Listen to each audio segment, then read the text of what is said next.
ये कहानी है कब्रिस्तान की चौथी कब्र की। एक ऐसी कब्र जिसे आप कभी नहीं भुला सकते। एक गांव जिसके बाहर एक पुराना कब्रिस्तान था। लोगों का मानना था कि रात को वहां जाना मौत को दावत देना है, परंतु गांव का एक लड़का चंदू जरा अलग था। वह भूत प्रेत की कहानियों पर हंसता था और कहता, अगर कोई भूत है तो चाय पे पिलाने के लिए बुलाओ, डराने नहीं। एक दिन दोस्तों ने उसे चुनौती दे दी, अगर इतना ही दम है तो रात 12 बजे जाकर चौथी कब्र पर बैठकर 15 मिनट बिताओ। वहाँ से जो आवाज़ आए जवाब देना मत भूलना। चंदू ने मुस्कुराते हुए कहा, भूतों को भी आजकल दोस्त की ज़रूरत है, मैं चलूँगा। रात को वह टार्च, रेडियो और एक बोतल कोल्ड ड्रिंक लेकर निकल पड़ा। चांद बादलों में छिपा हुआ था। अजीब सी ठंडी हवा चल रही थी।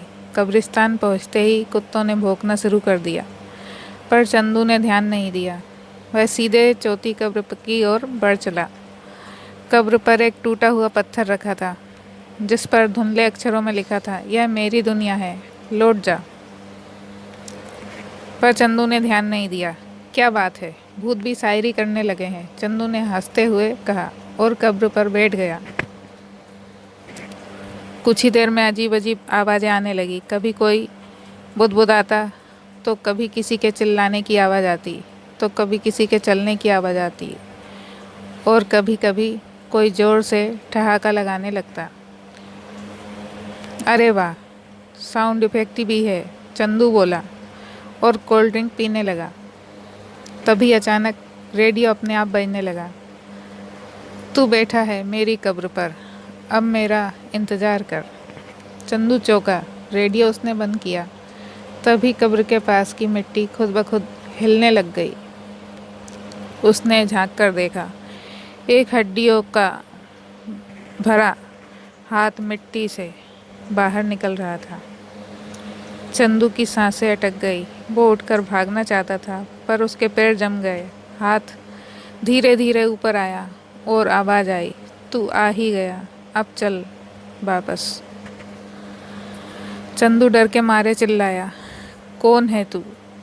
आवाज़ फिर आई, मैं वो हूँ जिसे तुमने चाय नहीं पिलाई।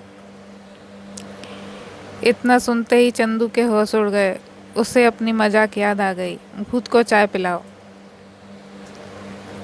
कब्र से निकला एक ढांचा अब उसके सामने खड़ा था। आंखों में लाल रोशनी और आवाज़ में ऐसा कंपन कि दिल कांप जाए। अब तुझे मेरी जगह लेनी होगी। चंदू चीखता हुआ भागा।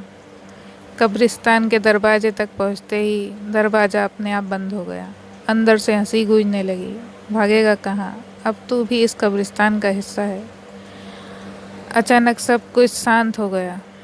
अगले दिन सुबह जब लोग वहां पहुंचे, चौथी कब्र पर एक और नया पत्थर रखा था। पत्थर पर लिखा था, यह मेरी दुनिया है, लौट जा चंदू। गांव में कहावत चल पड़ी, चौथी कब्र पर जो बैठा वो फिर किसी को नहीं दिखा। हफ्ते भर बाद दोस्तों को मैसेज आया, भूतों के साथ पहली रात मस्ती में बीती, अब उन्हें चाय भी पसंद आ गई है, अगली बार बिरयानी लाना चंदू। सब दोस्त डर के मारे गांव छोड़कर भाग गए। ऐसी और कहानियाँ सुनने के लिए चैनल को सब्सक्राइब करें और वीडियो को लाइक करें। कहानी में आज इतना ही। कहानी पसंद आई है तो लाइक ज़रूर करें और बेल आइकन को प्रेस करें।